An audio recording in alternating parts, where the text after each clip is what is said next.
Altman, the big game hunter. I'm an executive job search and leadership coach and the head coach for JobSearchCoachingHQ.com.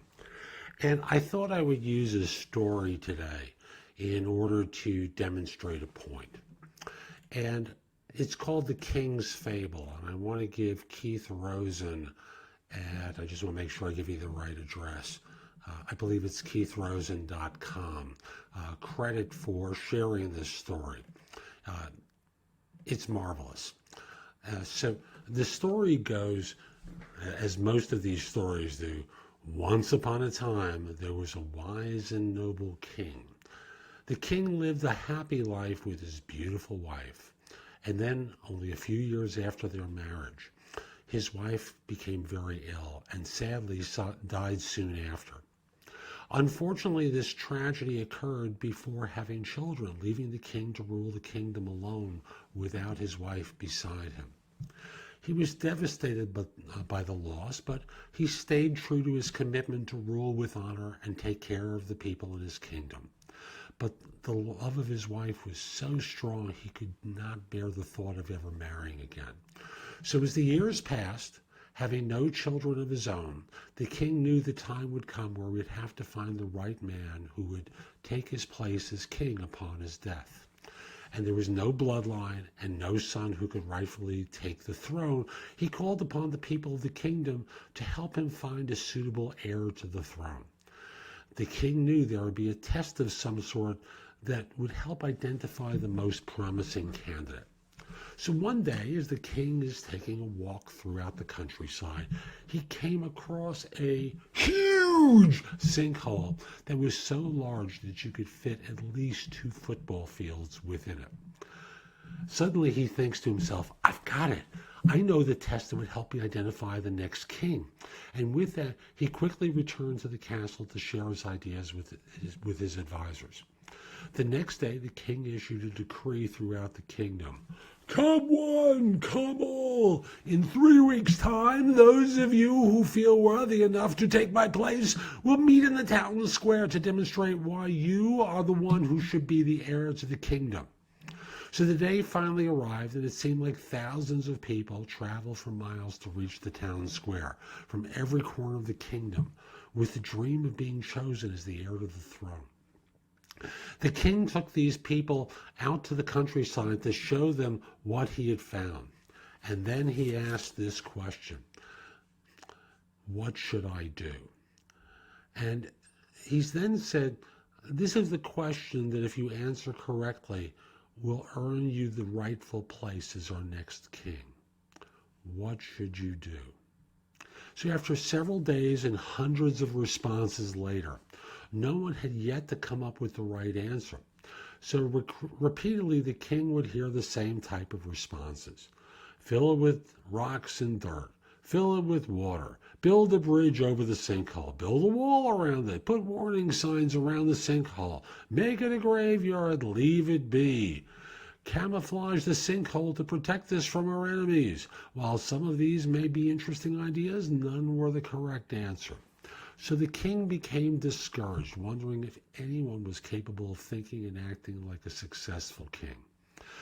As the number of candidates started to dwindle to the remaining few, it was time for one young man to answer the king's question.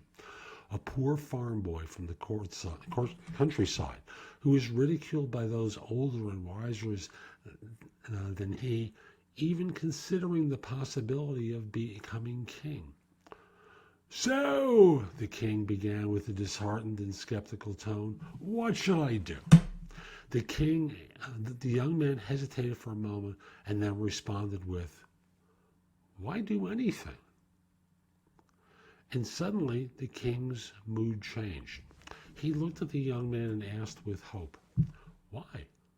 When everyone else advised me that what I could do with the sinkhole, why are you the only one not to advise me at all, nor tell me what I should do? Why do you come to me with only a question? And then the young man responded by saying, because I cannot answer your question, my king. I don't know your why.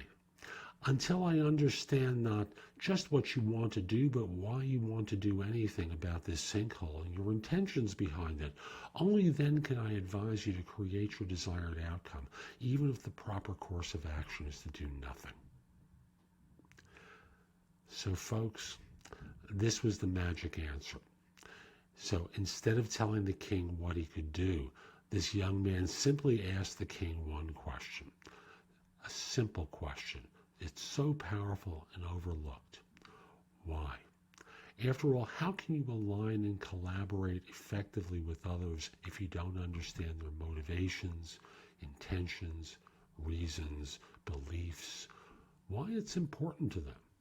And I'll simply say that for you, for this young man, it was the right answer. It was the answer that basically said, that allowed him to become king.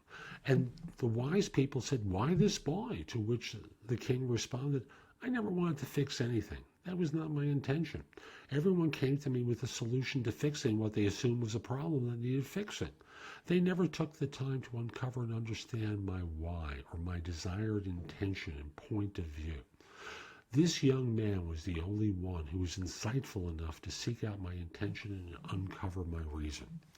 So, for you becoming a leader, you have to understand what your people want and expect from you and why they want it.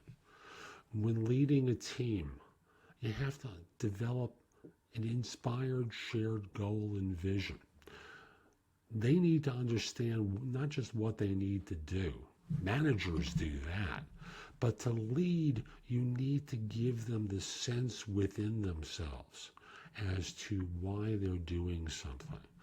And ideally that comes from within rather than through motivation, through inspiration rather than motivation. Inspiration is that quality within us. Motivation is that behavioral thing that says we will get X number of responses if we do such and such. So just to conclude, in this fable, for you leading groups of people, why? Why do you want to do something? Why should they do something? And can you create a shared vision for your group? Hope you found this helpful and have a great day.